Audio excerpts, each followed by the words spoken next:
Long-haired weirdos, short-haired weirdos, vandals, hooligans. The government, hug the government, love the government, hug the government, love the government, hug the government. Welcome to The Politics Guys, a place for bipartisan, rational, and civil debate on American politics and policy. I'm Michael Baranowski, a political scientist at Northern Kentucky University. With me today is my regular co-host, Cleveland area attorney and Republican factotum, Jay Carson. Hey, Jay, how's it going? Good.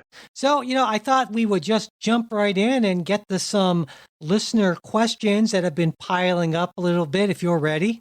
I'm absolutely ready. Awesome. And just before we do that, I wanted to mention, folks, if you haven't yet taken our super quick, simple, short, and easy Politics Guys listener survey, we'd really appreciate it. It's going to be a big help for us in deciding where to spend our, target our very limited advertising budget. So that would be great. And it's, again, I'll put the link in the show notes there. So thanks very much. Okay. Well, Jay, we'll start off with Chris, who writes, over the holidays, my parents visited and we occasionally talk about politics.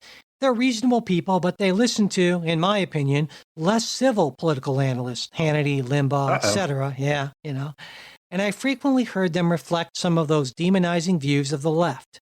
They're trying to understand the left through the lens of moral foundation theory, Jonathan Haidt, excellent book, by the way, but have difficulty due to those analysts. I feel grateful for you guys since you encourage my more accepting, bipartisan civil stances, and was able to highly recommend the Politics Guys to them several times. So thank you.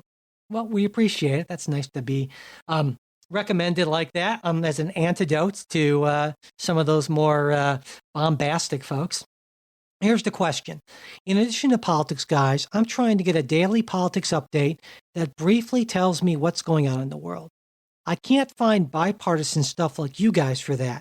Do you know of any? He says, right now I listen to Potomac Watch by the Wall Street Journal, Jay, and Chris mentions that you recommended that. And, I do. Yeah. Yep, and Up First by NPR. And you know of any other, can you recommend any other things? So Jay, aside from Potomac Watch, anything that comes to mind for you? Now, I know you like, is it Best of the Web? I think it is Wall Street Journal. I do. I mean, then again, that's more of a coming from the right, and I think it's subscription only through the Wall Street Journal, but it is absolutely hilarious. And it's James Freeman. It used to be James Taranto, who we had on the show once. Who does it, and it's sort of he'll have one editorial piece about something or other, and then just other little funny sort of, I guess, media tropes that they sort of make fun of. That's good. I mean, as far as I don't know. I also look, this is going to sound sort of goofy. I actually think Fox News Sunday is a pretty good show as far as the panel discussions that they have there and getting both sides without getting the sort of bombastic rhetoric. And I think so often people think Fox, they think Hannity and Laura Ingraham or those sort of the commentators. But if you they have people, it's Jonah Goldberg and Juan Williams and so forth, who are much more rational sort of folks. Juan gets a little carried away sometimes, but I don't think I think that's a good show. Gosh, as far as if you're just looking for news, often again, I think just going with one of the bigger papers, and again, I like the Wall Street Journal. Mike would prefer the New York Times for the basic facts of of what's going on. I think that's always good. Again, from the right now, and something else is so often is if you're a conservative, you find your choice is limited. But I think National Review is also always good and also responsible. And they have a variety of voices, some more strident than others.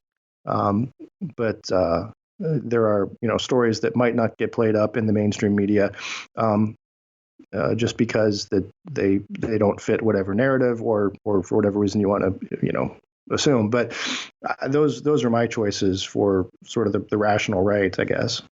Well, I would say that it depends on what you're looking for. If you're looking for actual news, just a daily news update without all of the partisan analysis, as such or spin, I guess would be a better way to put it. I would say there are two places that I would recommend more than the New York Times, more than the Wall Street Journal, more than any place else, and that would be the AP and or Reuters. I Okay. think there have been a number of analyses. There's a great thing called the media bias chart, which is this. I talked about it a couple weeks ago. This kind of major effort to try to quantify and rank media organizations by bias. And what they found, and I agree with this, is if you're just looking for straight ahead, original news reporting without all this spin, the AP and Reuters are the best choices. In fact, that's the first place I go every morning. I go to apnews.com because when I just want the news and I don't want the analysis or spin Right. or all that, Right. I think there's no place better for quick, simple, straightforward. Now, if you want a little more kind of daily to see what the daily spin is, for me, I think that the two best places are Real Clear Politics and Real Clear Policy, and they have a variety of left and right wing views on politics and policy, and they do a daily thing. And one other I will recommend is a site called All Sides. That's allsides.com. And they do basically, of all the major stories, they'll have one story or one report of it from the left, one from the center, one from the right. It's kind of interesting how they do that. And so I think that's worthwhile. But honestly, I've been trying to very much simplify. And so while I recommend all those things, the first place I would go to before any place else would just be with the AP, which I think is a little more kind of straight ahead than Reuters is. So that would be my main recommendation. They also have a really good app that I use on my phone as well. My other thought, and this isn't a source, but it's more a method, is when a story breaks, wait. I mean, that sounds sort of weird and counterintuitive. But my sense is so often the initial story out of the gate, the hot takes, if you will, are where you get more of the disinformation. Sure. And sort of be willing to hold in abeyance your decision until maybe the following day.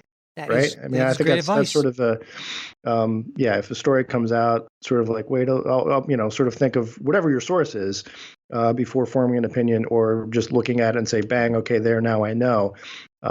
Wait till the next day. Yeah. And if you can't wait, you can't go wrong. I think. Well, the nice thing about something, I'm not saying don't consume the news. I'm just saying, just withhold judgment. Yeah. And I think the problem with so many of the more reputable sources is that they're more and more going to paywalls. And understandably, right. I mean, they need to make money. The Wall Street Journal, New York Times, to a lesser extent. And one of the nice things about the AP is they're still free for everyone, unlimited articles, that sort of thing. But for God's sake, don't make BuzzFeed or one of those places your first choice, as we found. That's probably not a really good idea. So, all right, let's see here. Jamie writes, when Jay brought up A Clockwork Orange a while back with regards to coercion of good actions, it reminded me of Larry Lessig's argument in his book, Code. 4 modalities have the capacity to influence human behavior: social norms, economics, legislation, and architectures of control, aka software. Seems to me that privacy legislation might help provide a check on the capacity for software to micro-target individuals with ads, which as of now ostensibly manifest dystopian clockwork orange-esque outcomes. Some companies, like Microsoft, have established next-generation privacy standards that go beyond GDPR requirements. And those are the EU-type requirements, which are stricter than in the U.S., certainly. He says, these good actors receive market benefit, but the temptation to exploit users is too much for some companies as they inadvertently exacerbate tendencies of addiction and paranoia in vulnerable users. I would argue sometimes that's not so inadvertent. Anyway, full disclosure, Jamie writes, I am a Microsoft employee that will be present at the CES that concluded a while ago, and I plan on attending the policy forum concerning privacy legislation. Legislation should not stifle innovation, but America is at a crossroads, and we need to modernize our laws for the digital era. I would love to hear your perspectives on the pros and cons of privacy legislation, and in return, I would be happy to share some of the discussions I hear at the conference. Oh, wow. So, Jay, what do you think about privacy legislation in general? In general, I mean, I'm not opposed to it. I think the difficulty is how does one go about enforcing it? The EU model, for example, seems to me a bit draconian. There can be a lot of privacy information that is, let's put it this way, it's not mind control. To see, I mean, if you do a Google search for whatever that you're searching for, X product, and then you happen to get ads showing up for that product in your Facebook feed, that doesn't typically offend me. You know what I mean? That doesn't seem like, oh my gosh, they're harvesting my personal information for corporate gain. It's sort of they're showing me something that they think I might be interested in buying. And I think that seems legitimate. Now, again, the harvesting the deeper data, right? I mean, and using that for political calculations, that's more of a problem. So I think that the tough part is where you draw that line through the limited sort of beneficent or at least what's the word I'm looking for? Benign use, in advertising, which maybe annoying, but you don't see it as a threat to your liberty or so forth. And the other thing is, where you balance that against these sometimes draconian penalties where there can be just sort of a mistake and oops, and then bam, these businesses are getting hit for millions, billions in fines and fees, and this would be, of course, a jackpot for American trial lawyers. If you have there's what's called the right now a law that regards privacy and fax machines, right? And this is sort of outdated now. Yeah, fax machines. Yeah. Yeah, no, but there is, and there was a guy in Cleveland that this was his bread and butter. Is if you received sort of an unsolicited fax, even if somebody just had the wrong number, he would file suit against you, and he did this daily. He'd have 4 or 5 of them a day, and the statute allowed various attorneys' fees and automatic penalties and so forth, and it was really just sort of an easy moneymaker for what was, I don't know. Again, it brought a lot of sort of innocent actors into the net of this regulation that it wasn't intended to bring in. So that would be my concern, is that to some extent having information out in the marketplace is good, but we're drawing that line is necessarily difficult. Yeah, and I think that's a reasonable point. My main concern is a little different, and it's that even now, I think most people don't really appreciate how much information that they're giving away for these ostensibly free services, because obviously they're not free. I mean, Facebook's entire business model is based on gathering your information and using it to market and that, to me, obviously there are these user agreements that you sign, but they're less and less voluntary, in a sense that, well, number one, certainly you could read them, but I don't know anyone who actually does read them. But more than that, they almost become when all these giant corporations basically make them kind of part of the cost of becoming part of the network. And when becoming part of the network, whether it's your cell phone carrier or social media, is essentially something that more and more you need to do to be part of society in many ways, you're sort of stuck with that. And so given that reality, I think that more privacy regulation is reasonable. And I actually like, while keeping in mind, the legitimate points you make about potential for abuse, I think that we should move to much more of a model like Europe has moved to that to protect people's privacy. So that's my take on it. Yeah. All right. Let's see here. Seth, who's one of our newer Patreon supporters, writes, since Mike and Jay began talking about the potential Democratic presidential primary field, and particularly how experience factors into the race, I wanted to share an observation and get your comments.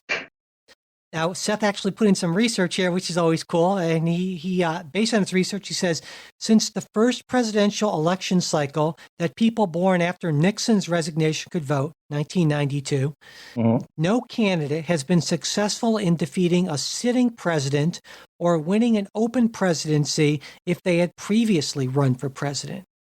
Clinton, Bush, Obama, and Trump were all first-time runners. Along the way, they defeated candidates in the general election with significant prior experience. These include Al Gore in 2000, John McCain in 2008, and Hillary Clinton in 2016. Bob Dole in 1996 and Mitt Romney in 2012 lost to sitting presidents, but they also had significant experience running for president. This would seem to bode poorly for supporters of Senators Sanders or Governor Kasich and any other candidate who has previously run. I'd be interested to hear your thoughts. So first off, I want to say, how cool is it that we have listeners who do all this research and really come up with these really kind of historically informed questions? I love this question. So I just wanted to throw that out there. So thank you very much, Seth, for doing all that homework and setting this up for us. So with that said, Jay, what do you think about Seth's point? I think I would narrow it maybe a little bit too, because I think there's definitely a point there. And I think part of it is it's sort of I'm a baseball fan, Mike, as you know, and I think there's a phenomenon that we often see when you've got a new pitcher, some kid who's just come up who's the other team hasn't faced them yet. Right. And they're seeing them for the first time. And you'll have this thinking of Jared Wright for the Cleveland Indians, 1997. Oh, you're going way back. Yeah. OK. I see where it's going. That's an example. Right. He was like this 23-year-old kid and everyone's like, oh, wow, this guy's phenomenal. He's incredible. He wasn't. He was a good pitcher. But the fact it's that nobody had seen him before. They didn't have a book on him. Yeah. Yeah, exactly. So there was this period of adjustment. I think so often when you have candidates who have been and then when you can say experience, but it's also in the public eye for so long. There's a book on them, and it's good and or bad. And there's plenty of stuff to be dug up. There's plenty of, and I don't mean that in necessarily a malicious way, but one of the biggest issues, and this often comes up with senators running for the presidency, is look, they have a huge track record of stuff they voted for. Yeah. I mean, like, if someone like a Bob Dole or someone who's been there for 40 years, you're going to find a bunch of things to be critical about and say he voted to support X, Y, or Z. And that makes it difficult for senators to be elected president. Less so governors, but you can still say, as governor, this guy signed this bill or that bill or whatever. So I think that's maybe part of it. Maybe there's something else and I don't know whether it's just our distracted lives that we always kind of crave novelty. But I mean, there's something else there going like that's not necessarily a political thing, but it's just a human nature sort of. Yeah. But I mean, look at our last two presidents, Jay. I mean, certainly Donald Trump obviously had no voting record or anything like that. But again, I think Trump is a little bit that Trump's maybe sort of the funny exception in that. I think the classic example would be, say, Barack Obama. Well, see, I was going to say both of them, actually, because my point is that neither of them really had a voting record. Obama was in the Senate, but he made sure to keep a very, kind of minimalist kind of presence so he could maintain a certain amount of flexibility. And Donald Trump. There's certainly nothing minimalist about Donald Trump. And his life for the past fact that he didn't have any record as being a horrifically bad politician actually in office, which now he does, of course, and that's going to hurt him, I would say, in 2020. But going into that, he could legitimately say, I'm an outsider and I alone can fix it and that sort of thing. And so could Obama, obviously. But if you've been in Washington for 20, 30, 40 years, that's not something you can say, obviously. Yeah. So, but what does that mean for, more specifically to Seth's question, what does that mean for someone like a Bernie Sanders or a John Kasich? I think that's an interesting question. I would argue that more than anything else, what hurts Bernie Sanders is the fact that he's just really old at this point. And John Kasich, what hurts him is that Donald Trump is the president who's going to be running for re-election. I think John Kasich, given that there was a cast of thousands in the Republican primaries last time, and he hung on there as one of the final contestants in that reality show, that I don't know that he's necessarily in a bad position come say 2024. But for this time out, I think it's a little different just because Donald Trump's the sitting president. Well, Kasich also has some issues. I mean, that I can speak to maybe a little bit just as an Ohioan, and you can probably that. There was this listen. Okay, he's running in a primary. He's against Trump, and he's for reasonableness, and which is also funny because when Kasich was elected governor, the fears were like, oh my God, this fire breathing conservative is going to tear down government. This guy's so far to the right. But my concern is he's since then. It's like he's still running the primary campaign several years on. And that has turned off, I think, a fair number of Republicans who have said, look, if you oppose Donald Trump and you think he's a terrible person, and I would put myself in that camp. Okay, fair enough. But, now that he's president, you sort of have to deal with that fact. And it seems he spent, a great deal of time sort of campaigning against Trump as opposed to campaigning for policies, right? That we could agree on, or even things when, again, sometimes I think Trump, he may be a horrible person, but he's not entirely wrong on a lot of policy issues. So, that I think is where Kasich gets hurt, less so than just the having been around. There's also, I think, the idea of sometimes if you've run and lost that okay, you're a loser, right? And again, then maybe that's sort of unfair.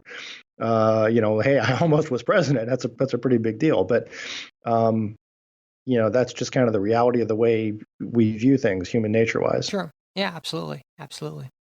Okay, let's see here. Dan says, hi guys, big fan of the show. I love the combination of timely news items and interesting discussion about politics and political theory more generally, such as the recent episode Revamping the Constitution. That's the one I did with Beth from Pantsuit Politics. That was a lot of fun. And he writes, as I was listening to this episode, I had an idea that I was hoping you guys could discuss. Mike, you put forward the idea of increasing the number of House members and changing the Senate to somewhat reflect population. And that sound you may hear in the background is Jay just smacking his forehead. But anyway, these suggestions made me think about what the House and Senate actually represent. And it seems to me that both capture the geographic identity of voters. For myself, my identity as a resident of Massachusetts is less important to me than my identity as a scientist or by economic status or by race. The needs of the specific congressional district where I reside may or may not coincide with my needs in those other facets of my life.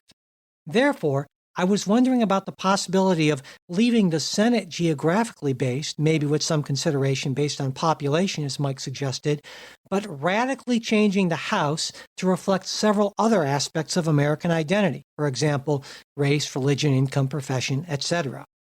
I know this would be highly challenging to implement, and so I am not so interested in discussion of if something like this would ever happen. It won't. But I'm interested to hear what you guys think about this on a conceptual level. Do you think this kind of representation could positively change how our government functions, especially pertaining to special interest groups, House committees, diversity, etc.? So, Jay, what do you think? Well, I bet you kind of know where I'm coming from on this one. I'm pretty sure I do.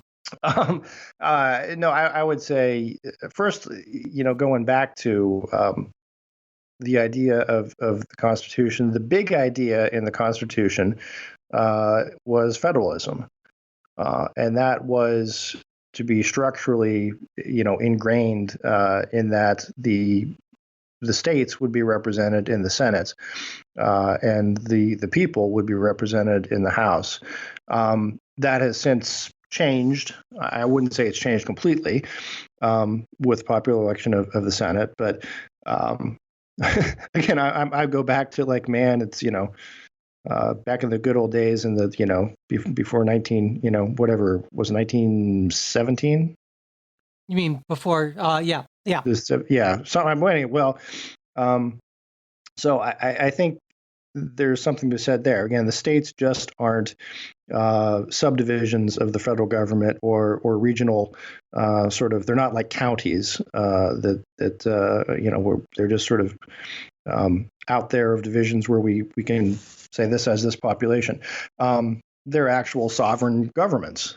And I think principles of federalism, again, the big idea behind the Constitution ought to reflect that. The idea if you have a really big country, people ought to be able to have more sovereignty at the local level and do more laboratories of democracy, all that kind of thing. In terms of breaking out representation by categories other than location, there's a little bit of that actually already happens through the Voting Rights Act and the creation of what are called minority majority districts. And I think it's an atrocious practice and ought to be changed and stopped. And to some extent, I suppose it has been rolled back a little bit. But there's court cases that says, look, you have to ensure that there are certain enough districts where a person of color or a minority member can be elected. The idea being that the majority of the people in that district are of that minority. That sort of distorts the rest of the map, and it allows sort of the gerrymandering that so many people complain about. So I think that already exists now.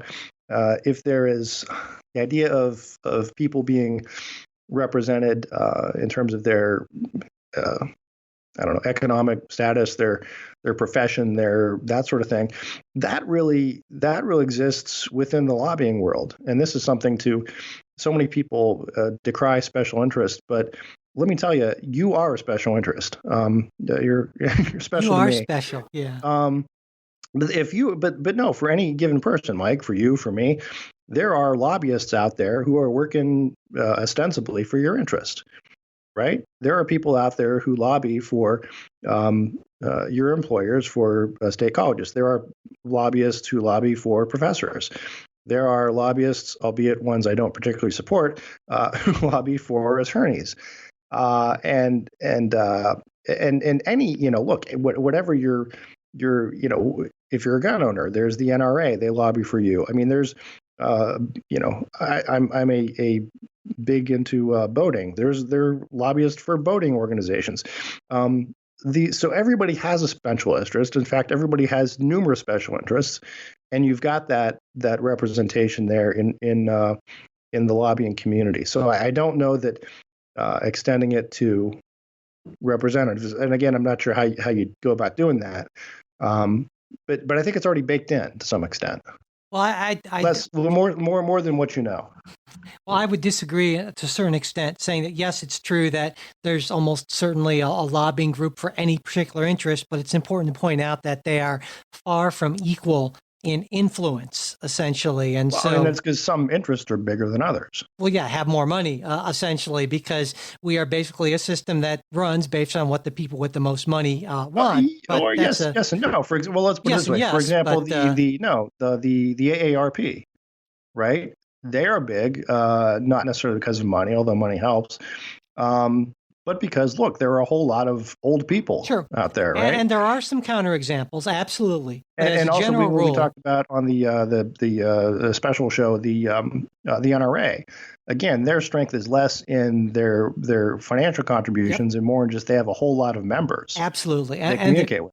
And there certainly are some examples, some counterexamples you can point out, but as a general rule. And so, I mean, I think other societies, at least in the past, have tried to set up representation based on class or other things like that. We chose not to do that, certainly, but I can, and I think it's important to point out that back in 1789, there was, I believe, much more of a connection between geographic community and community of interest. And Agreed. Yeah. we've to a certain extent decoupled those things. And that can be problematic. I don't think that there's a good solution to that. Although tell that to the presidential candidates in Iowa next year when everybody's talking about ethanol. So yeah, and then obviously part of the reason to make Iowa, for instance, go first is to give certain smaller states more of a say in that. So California, New York, and Texas certainly wouldn't overwhelm the system, though. For that to really actually work, it need to be kind of a rotating basis, but that's another story. But my point is there is a strong regional interest in Iowa, right, where they grow a whole lot of corn. Sure. In ethanol that you do not see in many other places, and that interest is in some ways sort of reflected, outsized in our public policy. Yeah, I think there's probably more of that kind of commonality in a lot of places that we would associate as being, at least currently. And again, it's less so than it was back in when you had a mercantile type New England versus an agrarian South. But yeah, absolutely. So I think it's a problem, and I think that Dan is right to raise it, but I don't know that there's any good solution to it. But conceptually, if you come up with something, it would be worth at least kind of considering. But then that gets back to my larger point, which I made on that episode, Dan. I'm sure and listeners, that I think that our Constitution is in a lot of ways is pretty significantly and seriously outmoded. And that's Jay smacking his head again. That sound you hear in the background. So anyway, all right, let's see here. Longtime listener John writes, "Still loving your show." Nice. Although I'm glad that Cohen has spoken up, I don't understand why lawyer-client confidentiality does not make his speaking out impossible. Jay, you're our attorney. Well, it very may well make it speaking out impossible. There are some exceptions to attorney-client privilege. One would be it cannot be invoked to perpetrate a fraud. So in that case, there would be no attorney-client privilege. The other thing that could well happen is Cohen is making the choice between look, you can essentially violate attorney-client privilege, and that will most likely cost you your bar license and other sanctions, or you can go to jail. Or sort of your choice is like go to jail and lose your license, or lose your license. Or I actually should say it back. It's go to jail for a long time and lose your license, or go to jail for a short time and lose your license. So I think that's sort of the yeah. What's the go to jail part? Because I know that you can be potentially debarred from practicing law, but what would the go to jail? I mean, you're not. Yeah, no. You wouldn't go to jail for the the violation. You would go to jail because the prosecution is saying, Cohen, we're going to charge you with all these other crimes if you don't roll over on Trump. Okay. So basically, I mean, I think this is an important point, and I actually asked Ken about this as well, and you're both saying the same thing. Is that hey, the only thing that if I understand correctly, the only thing that keeps your attorney from spilling all your secrets is that your attorney wants to continue to practice law. But if all of a sudden there's something that's more important to your attorney than continuing to practice law, hey, it's fair game. They could say whatever they want. Yeah, there would also be, you would have a civil action against your attorney to the extent that you suffer damage by the release of confidential information. But I think, again, the analysis Cohen is going through is look, his goose is cooked over all these other various, schemes and scams that he's had running over the years. And he's being offered the opportunity to cooperate. Now, the other question then would be admissibility of those statements in court. And that's sort of another question. Typically, you could seek to have that information kept from a jury based on that it's attorney-client privilege and therefore cannot be used against you. Albeit you can say it publicly, it might not come in court. you'd have to wait and see how that plays out, because it kind of plays out on the, here's what we've got on you, and does it actually get forced to do that? And quite then also there's a question. I don't know. Look, it wouldn't come in court. I don't know whether it would come in a Senate impeachment. Right? Rules of evidence or Senate trial. House impeachment. House impeachment, Senate trial. I'm not sure. I think they pretty much, the strict rules of evidence. I imagine they would sort of follow what the federal rules of evidence are, but not necessarily. Yeah, they can make their own rules on that pretty much, which is nice. I guess. And again, it's a matter of it's not like a jury in a court case, which is picked and then sequestered, and you go through and make sure nobody's got any bias. There's plenty of people who have plenty of bias going into this on that jury, and these folks have heard, and you don't give the instruction of you can't do any other research or can't find out any other information. They've been doing this for years, so it's a different animal. Good point. All right, let's end on this. I love this from Jamie. But that said, either way, I would have to say, sorry, Michael Cohen would be a terrible choice for attorney. Yeah, well, I also have to say, on any level. Well, it's interesting, the sort of people that Donald Trump has surrounded himself with, these sort of, grifters and hacks and confidence men and that sort of thing. And they say, well, this is one theory that if you want to understand somebody, look at the 5 people that he spends most of his time with. And if you did that with Donald Trump, I think you would include exactly the right thing about Donald Trump, is that he is just this massive grifter, huckster, con man who surrounds himself with scuzzy people, because there you go. Anyway, but I don't think you'd necessarily disagree with that, Jay.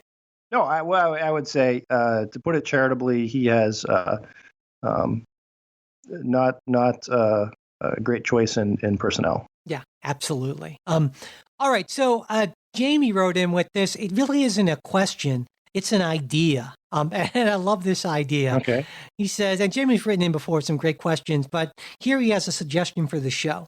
He says, I want to make a small suggestion I hope all listeners find entertaining. Let's start a game of bingo. Here are some potential ideas for, it's like office bingo. That's meeting bingo. Right. Here we go. Here's Jamie's ideas. Mike thanks unindicted co-conspirators for listening. Jay eschews Marxism because screw the commie bastards. Mike says it might make a difference in the margins. A liberal conflates Jay's Machiavellian instinct for uncaring cruelty. I love that one. Trey mentions the Chinese curse. Jay is accused of spreading right-wing disinformation. There we go. Mike mentions his past as a conservative or his time as a Marine. Jay is right. Weird. Jamie writes. Mike ends a debate with, you are wrong. And then finally, something you guys discuss comes to fruition in the real world.